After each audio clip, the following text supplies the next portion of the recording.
এই কথাটা আপনার জীবনের সাথে মিলে যাবে। একটু খেয়াল করে দেখবেন তো, যার পাশে আপনি বিপদের সময় ছিলেন, যার বিপদে আপনি ঢাল হয়ে গিয়েছিলেন, যার বিপদে আপনি ছিলেন, সেই মানুষটিই আপনার পিছনে পিছনে বদনাম করে, আপনার ক্ষতি করতে চায়।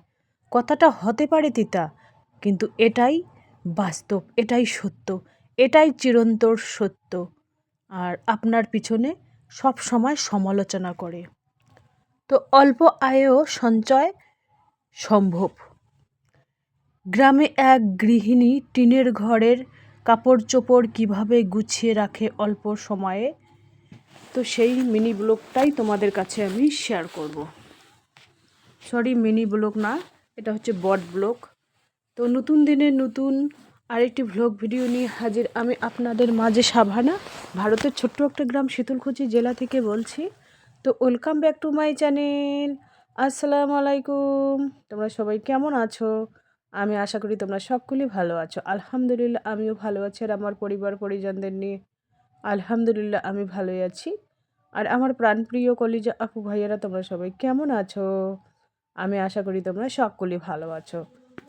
তো চলো বরাবরের মতো ব্লগটা দেখতেই থাকো, আশা করি খুবই ভালোই লাগবে। তো এই যে দেখতেই পাচ্ছেন, অনেকগুলো কাপড় চোপড় নিয়েছি, মানে 4-5 দিনের আর কি জমানো, কারণ হাজব্যান্ড বাসায় ছিল, তো অনেক কাজ জমেছিল। কারণ হাজব্যান্ড যখন ওই মানে প্রবাসে যায় তখন অনেকগুলো কাপড় চোপড় নিয়ে আসে, তো ওইগুলো আমাকে ধুতে হয় আবার ছেলের, আবার আমি 3 জনের কাপড় চোপড় ধুই, কিন্তু মেয়ের কাপড় চোপড় আমাকে ধুতে হয় না। তো সেই কাপড় চোপড় গোছানোর আর কি আমি টাইম পাইনি, কারণ জানোই তো মেহমান মেহমান যদি আসে, তো মেহমানের জন্য কোনো কাজ আমি গোছাতে পারি না। আর আমি যখন মনে করো বাইরে যাই, তখন তো আরও কাজ জমে থাকে, আর ছোট দিনের বেলা, তো ওইগুলো কাজ সেরে উঠতে পারি না। তো সেই জন্য কাপড় চোপড়গুলো শুকিয়ে আমি আলমারির ভিতরে একেবারে পুটলি করে রেখে দিই। তো সন্ধ্যার সময় বসে এইভাবে আর কি গুছিয়ে নিয়ে আমার একটা ব্লকও হয়ে যায়। আর যা ঠান্ডা পড়েছে বাপরে বাপ! আজকে সারাদিন কোনো রোদ ওঠেনি। সারাদিন কোনো রোদ ওঠেনি, এমন ঠান্ডা, আজকে কোথাও যাইনি। এত ঠান্ডায় ভালোই লাগে না। ওই জন্য রান্নাবান্না সেরে কম্বলের ভিতরেই ছিলাম। সমস্ত কাজ গুছিয়ে গেছি, কম্বলের ভিতরেই ছিলাম 2-3 ঘন্টা। তারপর আমার বোনের সাথে কথা বললাম অনেকক্ষণ, আমার বান্ধবীর সাথে কথা বললাম অনেকক্ষণ। তো কথা বলার পর তারপর ভাবলাম যে একটু ঘুমিয়ে পড়ি। ঘুম তো আসে না, আমি তো দিনের বেলা কোনোদিনও ঘুমাই না।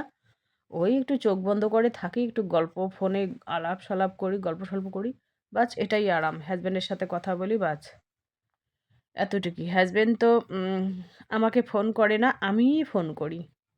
সবসময় আমিই আগে ফোন করি। মানে হাজব্যান্ড ব্যস্ত থাকে, সেই জন্য উনি আর কি সময় পায় না আমাকে ফোন করার, টাইম পায় না, কাজে ব্যস্ত থাকে, সেই জন্যই আর কি।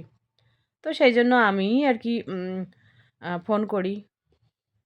তো যাই হোক, চলো ব্লগটা দেখতেই থাকো, আশা করি খুবই ভালোই লাগবে। এখানে চা খাচ্ছি, কারণ এই ঠান্ডার সময় কিন্তু আমি দিনই হোক রাতে 8-10 বার আমি চা খাই, সেটা হচ্ছে লাল চা।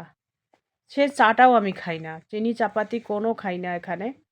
এখানে আমি কাড়া বানিয়ে খাই।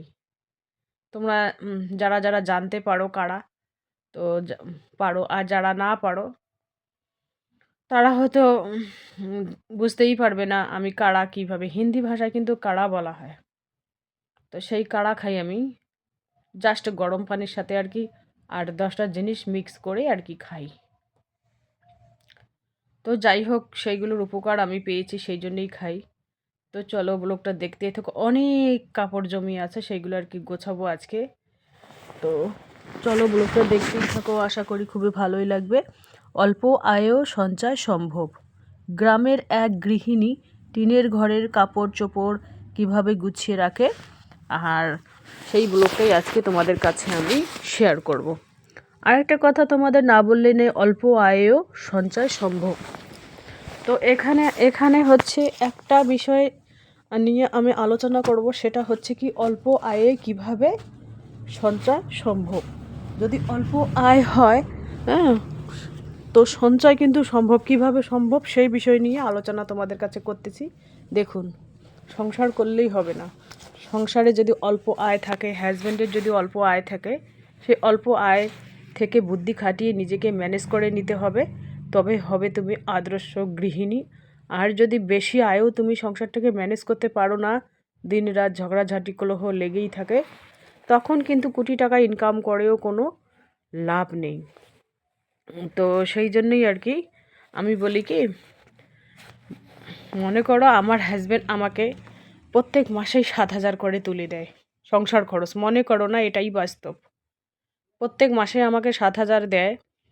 কোনো মাসে যদি ইনকাম না হয়, 1 মাস 2 মাস 3 মাস যদি কোনো ইনকাম না আসে হাজব্যান্ডের, তখন কিন্তু আমার যে ইনকাম আছে সেই ইনকামটা দিয়ে আমি সংসারটা পরিচালনা করি। যখন হাজব্যান্ডের ইনকাম মানে পেমেন্ট আসে, তখন আর কি উনি টাকাটা দেয়, দেরি হলেও কিন্তু সেই টাকাটা দেয়। কারণ এটা হচ্ছে হিসাব, সংসারের যে একটা বাজেট সেই হিসাবটা।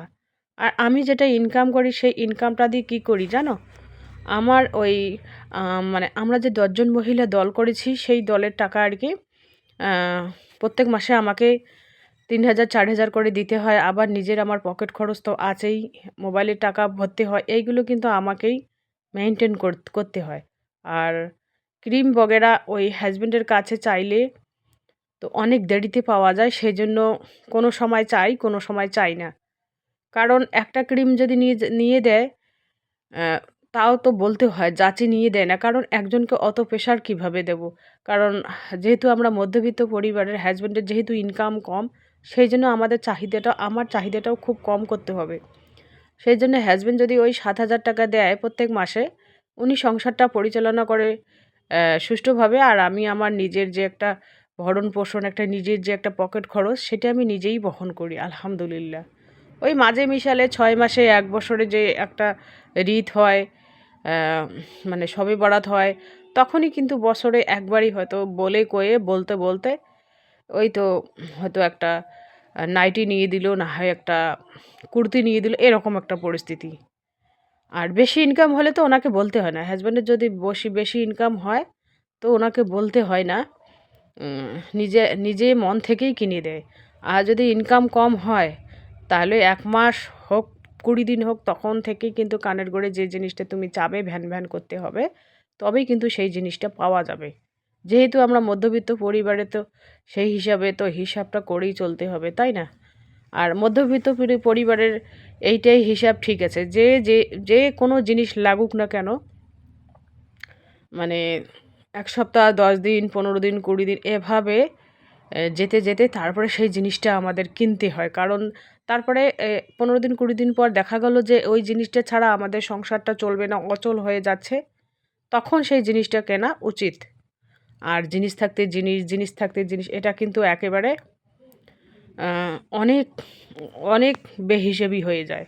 আর হাজব্যান্ড ওয়াইফের মধ্যে দুজনের মধ্যে একজন যদি হিসাবি হয়, আরেকজন যদি বেহিসেবি হয়, তাহলে কিন্তু সংসারটা ম্যানেজ করা যায়। আর দুজনেই যদি বেহিসেবি হয়, তাহলে সংসার খুব নড়বড়ে হয়ে যায়। মানে সংসারটাকে ম্যানেজ করা খুবই কঠিন হয়ে পড়ে। তখন দুজনের মধ্যে আর কি ঝগড়াঝাটি দ্বন্দ্ব লেগেই থাকে। তো সেই জন্য বলি কি, যে সংসারে যত চাহিদা কম, সে সংসারে তত শান্তি। আর হাজব্যান্ড যদি মানে হিসাবই হয়, তাহলে তার ওয়াইফ থাকে ফকিন্নির মতো। আর ওয়াইফে যদি হিসাবই হয়, তাহলে হাজব্যান্ড থাকে রাজার মতো। এটাই বাস্তব। তো এভাবে অল্প আয়েও তোমরা সঞ্চয় করতে পারবে। দেখুন কিভাবে সঞ্চয় করবেন সেই বিষয় নিয়ে আলোচনা করতেছি। দেখুন, যেখানে লাগবে আমাদের 500 গ্রাম মাছ, সেখানে 300 গ্রাম দিয়ে চালিয়ে দেব। যেখানে 1 কিলো মাংস লাগবে, সেখানে 500 গ্রাম দিয়ে চালিয়ে যাব। এই যে দেখুন টুপি, এইরকম, এটা আলাদা ধরনের টুপি।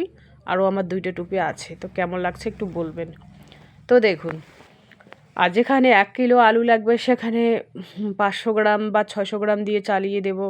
যেখানে সর্ষের তেল মাসে 6 কেজি লাগে, সেখানে 5 কেজি বা 4 কেজি দিয়ে চালিয়ে দিলাম। যেখানে মানে পরিমাণে আর কি কম কম করে যদি সেই বাজেটগুলো খাতা কলমে লিস্ট করা হয়, তাহলে কিন্তু অল্প আয়েও সঞ্চয় করা সম্ভব। আর একবেলা আধবেলা যদি মাটির উনুনে রান্না করা হয়, বা এপাশ ওপাশ থেকে কুড়িয়ে কাড়িয়ে রান্না করা হয়, বাড়ির সবজিপাতি একবেলা 2 বেলা রান্না করা হয়, তাহলে কিন্তু অল্প আয়েও সঞ্চয় করা সম্ভব। আর যদি সব কিছু জিনিসই কেনার থাকে তাহলে কিন্তু সঞ্চয় করা সম্ভব হবে না। তো এবার আমি ওই প্লাস্টিকের জারগুলো একটু করে মুছে নিচ্ছি। কাপড়গুলো গুছিয়ে নিলাম আলহামদুলিল্লাহ। গুছিয়ে রেকের মধ্যে রাখলাম। কারণ ঠান্ডার মধ্যে না কোনো কাজ করতে ভালো লাগে না। মানে কাজের সময় তো একটু গরম, গরম লাগে। যখন কাজের শেষে যখন একটু আরাম-সারাম করি তখন কিন্তু খুবই খারাপ লাগে। মানে ঠান্ডা লাগে আরকি। শুয়ে আছে আরকি। ছেলে শুয়ে আছে। আর এখানে রান্না হচ্ছে কি জানো? মটন রান্না হচ্ছে। আমি ছেলেকে বললাম যে, "ঠান্ডা লাগছে। এই ঠান্ডার সময় মটন খাওয়া খুবই ভালো। ঠান্ডার সময় যত মটন খাবে ততই ভালো আরকি। শরীরের পক্ষে খুবই ভালো। আর গরমের সময় মটন খাওয়া যায় না। একটু মাছ, ডিম, হালকা পাতলা ঝোল গরমের সময় এটাই উপযোগী।" আর এই যে দেখুন লাউ দিয়ে আরকি আমি মটনটাকে রান্না করব। তো রান্না খাওয়া কমপ্লিট হয়ে গেল। আর দুপুরের ব্লগ আর সন্ধ্যার ব্লগ একসাথে আমি আরকি এডিট করতেছি। তো খাওয়া-দাওয়া আলহামদুলিল্লাহ করে আমি কিন্তু ডিম ডেলিভারি আর ব্যাগ ডেলিভারির জন্য ফোন আসছিল তো চলে আসলাম। তো এই যে দেখুন বাইরের পরিবেশ। মানে কোনো রোদের কোনো ইয়ে নেই, গন্ধ নেই। মানে মনে হয় রোদ উঠবে এরকম ভাব আরকি। চলো টাটা, আল্লাহ